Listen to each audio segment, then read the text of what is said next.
Alors moi, on dit que cette réforme est... Oui, vous voulez... Non, c'est pas c'est moi qui commence. Allez. Non, écoutez, moi je vais vous dire, c'est M. Franck Riester qui a répondu à ma place. Hein. Le ministre chargé du Parlement, il a dit lui-même. Vous savez, les 2 ans, même la Première ministre l'a dit hier. La Première ministre a dit hier que, effectivement, oui, c'est 2 ans pour tout le monde. Voilà. Donc si vous êtes en carrière longue, vous êtes une femme, vous prendrez moins de 2 ans, effectivement. Mais là aussi, si vous voulez, moi pourquoi je suis un peu en colère? L'égalité femmes-hommes, c'est quand même essentiel. Et je vous le dis, j'étais encore en concertation avec le ministre, j'ai parlé de l'égalité femmes-hommes. On a proposé un certain nombre d'éléments. Ce qui dit égalité femmes-hommes, si effectivement les salaires des femmes et les carrières des femmes étaient à l'égal de ceux des hommes, il y a plus de rentrée fiscale et plus de rentrée sociale, donc moins de déficit pour les retraites. Donc, essayons de travailler sur ces items-là dans la carrière.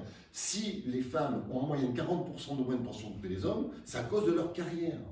Donc, travaillons sur les carrières. Bon, on avait proposé, c'était pas le grand soir, hein, que l'index égalité pro soit aussi opposable pour les entreprises de plus de 10, parce qu'on estime que c'est pas parce qu'on est en petite entreprise qu'on doit discriminer. C'est pas non plus le grand soir, vous voyez, c'était pas un truc, c'est pas sorti de drapeau rouge, hein. Voilà, refusé. Refusé. On avait proposé que pour les discriminations dans les salaires femmes-hommes, on mette en place une enveloppe spécifique dans les négociations obligatoires annuelles. En disant, mettons, dans une entreprise, on sait qu'il y a des différences de salaire, donc on va mettre, mettons, je dis, une enveloppe de 10 000 €, je dis n'importe quoi, au vu au su de tous, qui ne servira qu'à ça. Refusé. On a demandé qu'on mette en place la transparence financière, parce que ce qui dit transparence financière dans les entreprises permet effectivement de mieux lutter contre les formes de discrimination. Ce n'était pas non plus le grand soir, et je vous assure, madame députée, ce que je dis, c'est refusé.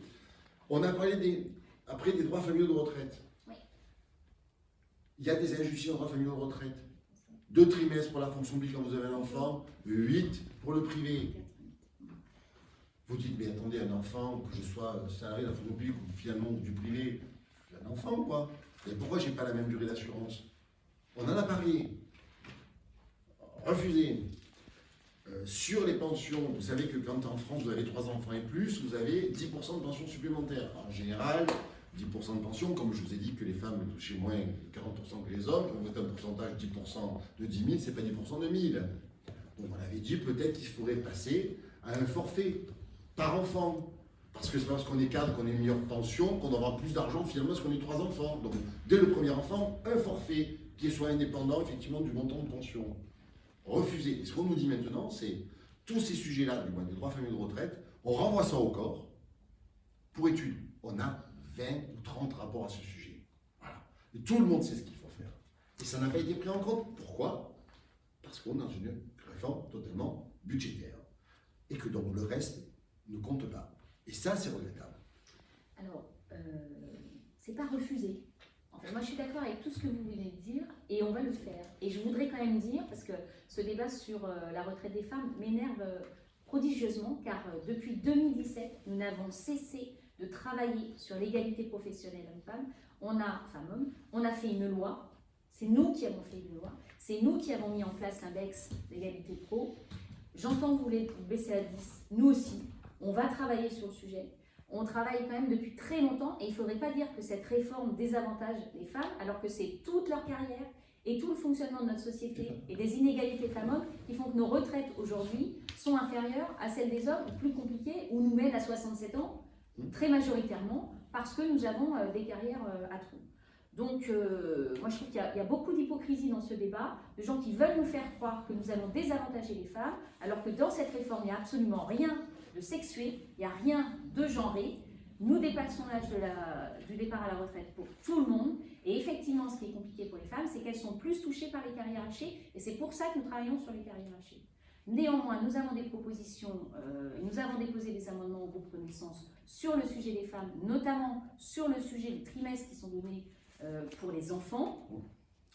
Effectivement, il y a une énorme injustice entre fonction publique et privée. On le réglera dans la loi qui vient, parce que ce n'est pas dans cette loi-là.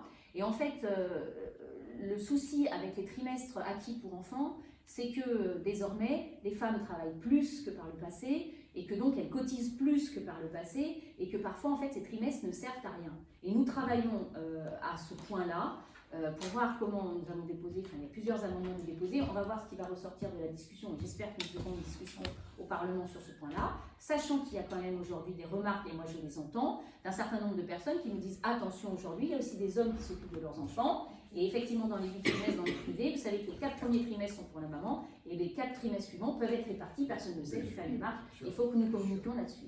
Donc moi je le redis, cette réforme ne désavantage pas les femmes, par contre il y a certaines situations de femmes avec la femme née en 1965, certaines situations, une carrière linéaire, 3 enfants, fait que, comme elle a toutes ces annuités, et ben en fait, ces trimestres enfants ne lui apportent pas plus. Voilà, c'est ça l'inégalité dont on parle, c'est ce qu'elle a, et autant vous dire que moi j'en connais beaucoup des femmes autour de moi, bien sûr, comme des hommes d'ailleurs, c'est un cas, et c'est bien le problème d'ailleurs de notre système de retraite et de cette réforme, qui est vraiment lié au parcours de chacun, aux aléas de parcours professionnel, qui fait qu'on arrive à la retraite plus ou moins bien doté en trimestre cotisé, validé.